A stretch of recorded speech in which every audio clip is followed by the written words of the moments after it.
Salut, c'est Elisa et tu écoutes Fantasia et bienvenue dans l'épisode numéro 9 et dans cet épisode on va parler de la loi de Murphy, de la loi des séries et de la loi de l'emmerdement maximum. C'est comme ça qu'elle s'appelle, c'est pas moi qui l'ai inventée. Ces lois, je vais te les expliquer dans cet épisode, mais la raison pour laquelle j'ai décidé de les aborder aujourd'hui, c'est parce que je me disais que finalement si on considère que même un truc comme l'échec qui est un truc vraiment pas cool à vivre peut être perçu comme un apprentissage, alors peut-être que ces lois finalement peuvent être des fabulations et des choses qui n'existent pas vraiment et qu'on choisit simplement de considérer comme étant existants ou non existants, un peu comme une loi de Schrödinger si tu veux. Donc c'est un peu le but de cet épisode, de te donner un petit peu mon point de vue sur la question. Pour commencer d'abord, je vais quand même t'expliquer ce que c'est ces trois lois parce que c'est des choses qui sont pas forcément connues de tous, puis peut-être que tu les connais pas. Alors ici on parle de loi pas au sens interdiction mais bien sûr au sens comme la loi de la physique, tu vois. Sauf que ce sont des lois qui ne sont pas scientifiquement prouvées du tout, c'est des choses qui sont très empiriques. En fait, la loi de Murphy, elle a été déclarée, ou je sais pas comment on peut dire, déterminée par un gars qui bossait dans l'aérospatiale qui s'appelait Murphy. Bizarre, coïncidence, je ne crois pas. Il a conçu un équipement et quand les personnes qui étaient supposées utiliser cet équipement l'ont utilisé, elles l'ont mal utilisé et tout a planté. De là, il a eu une frustration énorme évidemment parce que lui il pensait quand même que la personne allait ne pas faire bugger le système. Et donc, de là est sortie cette loi que s'il y a une chose qui peut mal tourner, forcément ça va mal tourner et par extrapolation en fait, on a modéliser la loi de l'emmerdement maximum qui, elle, est une loi qui sous-tend que quand il t'arrive quelque chose, il va obligatoirement se passer encore pire derrière.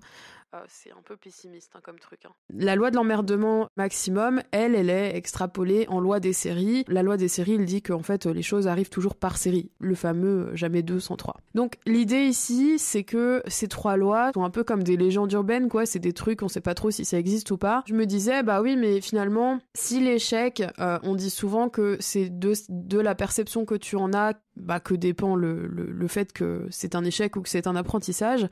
Alors peut-être que ces lois, finalement, on peut aussi les caractériser comme étant réelles ou non selon notre perception et notre capacité à être résilient ou pas. Alors tu sais, la résilience, c'est un des sujets qui m'anime beaucoup dans mon travail et au quotidien, c'est quelque chose qui me parle énormément et que je répète beaucoup. Et donc, je me demandais justement si du coup ces lois existaient ou non. Les trois lois, donc la loi de Murphy qui considère que si ça peut foirer, ça va foirer. La loi de l'emmerdement maximum qui considère qu'il va toujours arriver pire. Et la loi des séries qui considère que jamais 203. Ces trois lois qui sont en fait beaucoup adoptées par les gens de manière globale, même parfois sans vraiment en avoir conscience. Et plus encore, qui sont parfois même intégrées et complètement assimilées sans qu'il y ait aucune trace dans leur perception consciente de ces lois-là et de ces traces-là, ce qui fait que parfois ça peut venir teinter les lunettes de la manière dont ces personnes voient la réalité. Et pourquoi on parle de ça aujourd'hui ? Je te le disais, en fait, je réfléchissais à l'histoire de l'échec et de l'apprentissage et je me disais, finalement, en fait, la loi de Murphy, c'est un peu comme le chat de Schrödinger. Le chat de Schrödinger, je sais pas si tu le connais, mais en gros, l'expérience veut que ce chat ait deux états, à la fois vivant et à la fois mort, tant qu'on n'a pas ouvert la boîte dans laquelle il est enfermé. Et finalement, quand tu rates une opportunité ou quand tu as un échec, et c'est un peu ça, c'est que tu sais jamais vraiment où ça va te mener au départ, et c'est ensuite que tu vois si ça a été positif pour toi ou pas. Et la loi de Murphy, c'est un peu la même chose, c'est-à-dire que si ça foire, si en tout cas dans l'instant T, t'as l'impression que quelque chose a foiré, c'est pas pour autant que c'est négatif. Et c'est pas pour autant que c'est pas comme ça que ça devait se passer au départ. Peut-être que justement le fait que ce truc-là ait été un échec fait que ça va devenir quelque chose de positif ensuite parce que par exemple ça va te mettre en retard mais que ton voisin partait 5 minutes plus tard que toi et qui peut te conduire je sais pas où par exemple pour reprendre la métaphore du bus et que du coup effectivement sur le moment t'es à la bourre, t'as raté ton bus mais que derrière ça te permet d'être synchronisé avec ton voisin qui te propose de t'emmener par exemple. C'est un exemple un peu pété, je te l'accorde mais ça marche. Et puis, faut voir aussi les conséquences qu'ont ces lois-là, ces 3 lois, donc de Murphy, de l'emmerdement maximum et des séries, sur une journée et sur ton moral et ta confiance en toi. Parce que finalement, quand tu commences la journée en ayant renversé ton café et en ayant trébuché dans l'escalier, eh ben, si tu appliques la loi des séries de manière assimilée dans ta tête, tu peux très bien te dire que c'est quoi la prochaine étape. Est-ce que tu vas te faire renverser par une voiture? Est-ce que tu vas louper ton bus, etc.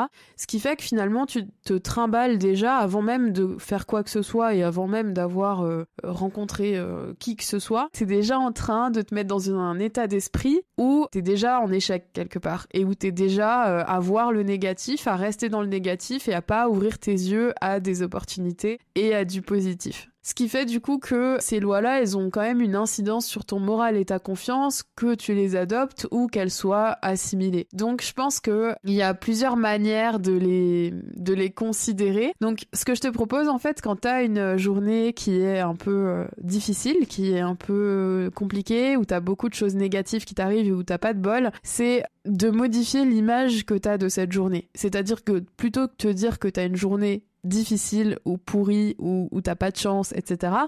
Soit d'avoir une attitude plutôt neutre, c'est-à-dire d'avoir l'intention d'essayer de faire le mieux possible avec les éléments que t'as, soit de te dire que de toute façon c'est un challenge et que tu vas relever le challenge. Mais plutôt de ne pas rester sur du négatif et de te dire que la loi des séries et la loi de l'emmerdement universel et la loi de Murphy, quoi. L'idée c'est pas de faire un cercle vicieux et de finir ta journée sur les rotules. Le problème de ces 3 réactions-là, de toute façon, quelle que soit celle que tu choisis et sans aucune distinction, c'est que ce sont des prophéties autoréalisatrices. Alors, rien à voir avec Nostradamus, je te rassure. L'idée d'une prophétie autoréalisatrice, c'est que ça se réalise, quel que soit le choix que tu fais. C'est-à-dire que, quelle que soit la piste que tu as choisie, ça va se réaliser parce que tu en es convaincu et que, du coup, tu te focalises sur ces éléments-là. Comment on fait donc pour casser cette loi des séries? Eh bien, il y a plusieurs solutions, si tant est déjà qu'on veut lui donner une existence. Alors, la première façon, c'est de s'en servir, en fait. C'est de positiver ces 3 lois. Donc, pour les positiver, il y a une chose assez simple pour la loi de Murphy, donc qui est la loi qui dit que s'il y a un truc qui peut foirer, ça va foirer. C'est de l'utiliser de manière systématique dans ce qu'on produit, dans ce qu'on crée, et de la prévoir, en fait. Et c'est un peu ce que s'applique à faire les développeurs qui codent des applications et des trucs comme ça. C'est qu'en fait, ils essayent d'avoir les réactions et les comportements d'un utilisateur lambda et ils s'arrangent pour que leur produit ne bug pas en plein milieu parce que l'utilisateur n'a pas cliqué là où il fallait. Et je pense que c'est un peu la même chose, c'est un peu de notre responsabilité de faire la même chose avec les gens qui nous entourent, c'est-à-dire d'être le plus clair possible pour qu'il n'y ait pas de bug et que la personne, si elle avait un comportement qu'on n'avait pas prévu, ne se retrouve pas face à un mur. Tu comprendras donc l'importance d'être résilient et de pouvoir être le plus agile possible, de pouvoir s'adapter le plus possible aux personnes avec qui on vit, qu'on fréquente. Si on veut prendre un exemple de la vie quotidienne qui soit un petit peu plus clair, on pourrait par exemple parler du fait qu'on avait appréhendé ou non le comportement de quelqu'un par rapport à notre réaction. Tu sais qu'un tel doit aller à telle heure quelque part, toi t'as prévu de le retrouver à telle heure quelque part, logiquement tu te dis que la personne va te rejoindre si les créneaux horaires sont pas très, très éloignés. Mais il se peut que la personne, elle adopte pas ce comportement-là et donc à ce moment-là, tu pourrais très bien, si tu étais un grand adepte de la loi de Murphy et un grand anticipateur, utiliser le fait que tu sais que potentiellement la personne ne va pas agir comme toi tu l'as prévu pour t'adapter et communiquer ce qui manque comme information pour que vous soyez d'accord finalement sur l'endroit où vous vous retrouvez et le moment où vous vous retrouvez. C'est une manière de détourner la loi de Murphy dans un truc qui serait un peu plus positif pour toi et qui pourrait te permettre de faire face à l'imprévu. Par rapport à la loi des séries, je sais plus ce que j'avais dit. Ah oui, si, c'est ça. Par rapport à la loi des séries, c'est un anti-exemple parce que l'idée, c'est justement de pas penser que les choses vont arriver à la suite et à l'appel obligatoirement et justement de se laisser l'opportunité de ne pas répéter une série et de casser cette loi comme on le disait juste avant. J'avais évoqué, moi, dans un épisode précédent aussi, l'idée que j'aime bien voir les séries de problèmes et de malchance comme un sketch dans une caméra cachée qui permettrait du coup de dédramatiser la série en question. Pour la loi de l'emmerdement maximum, c'est une bonne idée de la considérer quand même comme une éventualité, même si on espère que non, le pire ne va pas nous arriver et qu'il y aura pas une escalade de trucs les pires possibles. Ça évite de tomber de haut, que de se prémunir et de se dire que bon, au pire, il peut se passer ça et ça et ça. Et ça permet aussi, encore une fois, de développer sa résilience. Donc finalement, dans les 3 cas, on peut voir un penchant quand même positif dans ces 3 lois-là, qui à la base sont des choses un peu négatives, et du coup on pourrait se demander si au final c'est pas des lois, déjà qui n'existent pas, mais en plus qui sont neutres finalement et qu'on dramatise, ou bien inversement dont on peut se servir un peu comme on veut. Mais dans tous les cas, je viens de te faire quand même une démonstration sur un truc dont on sait pas s'il existe ou pas. Ça vaut quand même la réflexion de se demander si on adhère à ces croyances-là, puisque finalement ce sont quand même plus des croyances populaires que des lois scientifiquement quantifiables. Finalement, de voir si ça dépend pas de notre perception, de la manière dont on perçoit une situation, comme un échec ou alors comme un challenge, de la même manière qu'on peut imaginer que la tartine beurrée, elle va tomber du côté beurré pour le plaisir de nous contrarier, ou parce que la hauteur de la table le permet. Le fait que la tartine ne tombe pas du côté beurré pour nous contrarier nous montre bien que la loi de Murphy, elle n'existe que si on lui donne une contenance et si on lui donne le droit d'exister, et qu'on peut du coup, à défaut, transformer une journée qui démarrait mal au premier abord, ou en tout cas la libérer de cette prophétie autoréalisatrice. C'est la fin de cet épisode, j'espère qu'il t'a plu. Si c'est le cas, n'hésite pas à me laisser un message sur Instagram pour me dire ce que tu penses de ces 3 lois et si tu les appliques ou pas. Je te remercie pour ton écoute, on se retrouve dans 2 semaines pour le prochain épisode, et puis d'ici là, porte-toi bien. Ciao!